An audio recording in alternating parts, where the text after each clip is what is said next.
This story is called Way Up in the Arctic by Jennifer Ward, illustrated by Kenneth J. Spengler.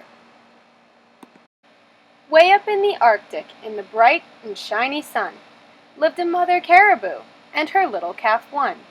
"Prance," said the mother. "I prance," said the one. So they pranced and they danced in the bright and shiny sun.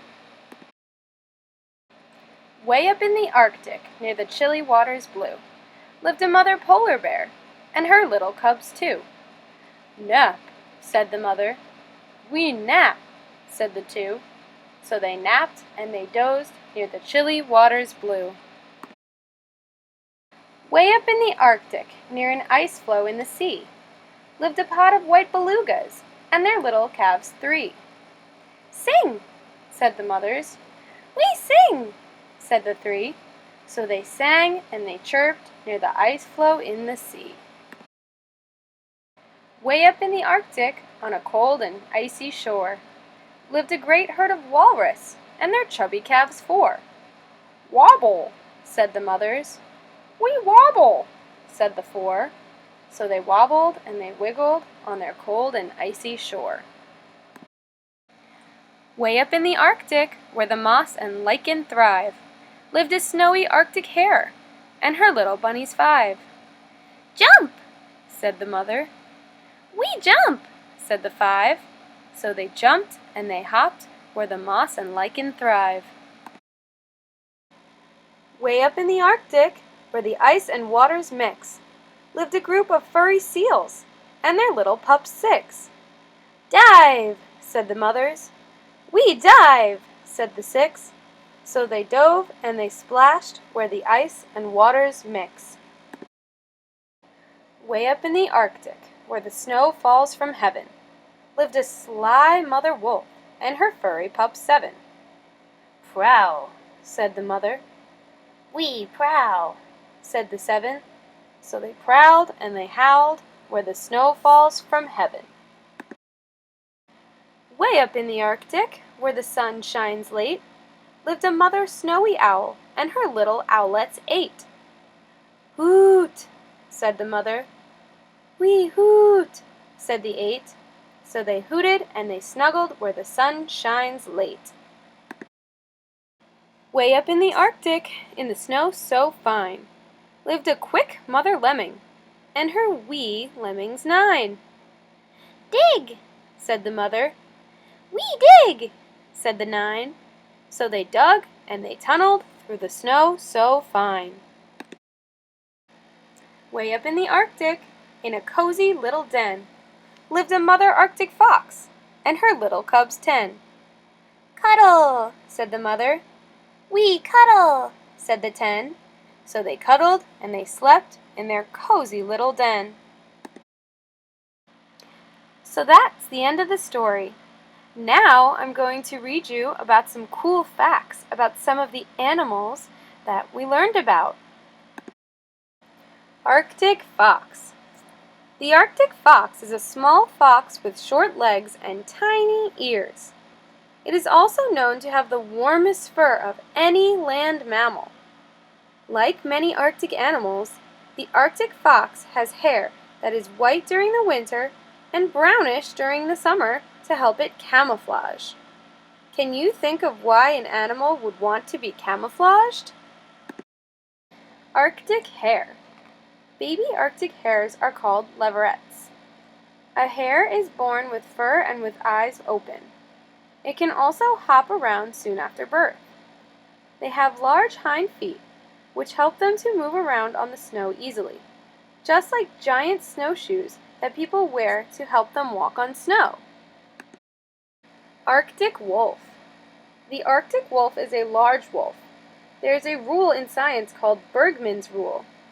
It states that animals within a species that live in a cold climate will be larger than animals of the same species that live in a warm climate farther away. Why? Because the larger the body, the easier it is to keep body heat and stay warm. Can you imagine how large an elephant species might be if it lived in the Arctic? Would it be larger than African and Asian elephants, or smaller?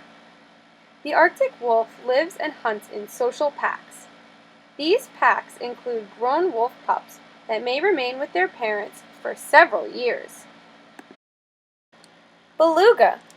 Belugas belong to the whale family.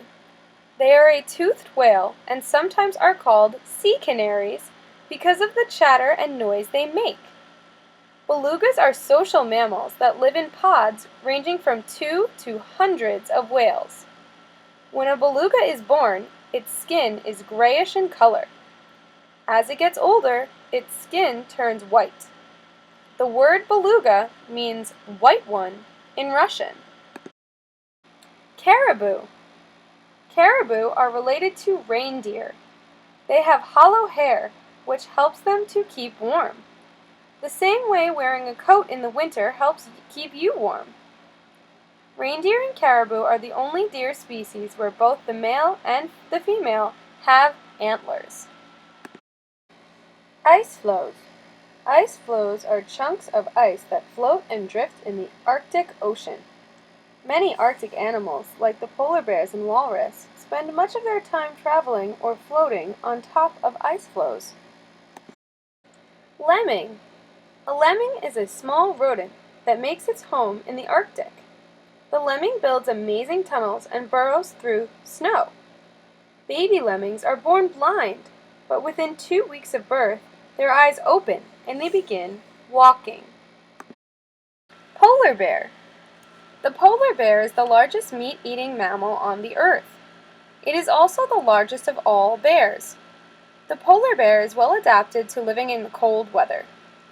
Its skin is black, which helps it to absorb heat from the sun. Like the fur of a caribou, each little hair on its body is hollow like a straw, which helps to trap the heat of its own body and keep the bear warm.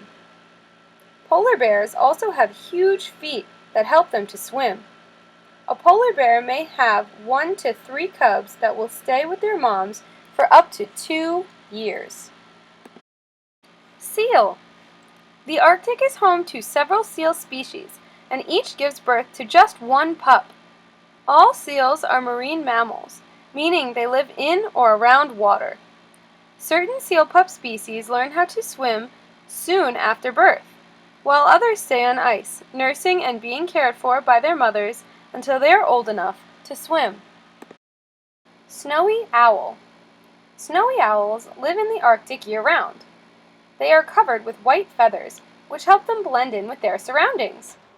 When their eggs hatch, the mother owl stays with the owlets to keep them warm, while the father hunts for food. Unlike most other owls, the snowy owl is a diurnal animal. It is awake by day and sleeps at night. Tundra. Much of the Arctic is flat and treeless. This area is called the tundra. It is difficult for plants to grow in an area that is so cold and so dark for much of the year. The plants that do grow in the Arctic are very special and strong. Many are slow-growing mosses and lichen, which can even grow upon rocks.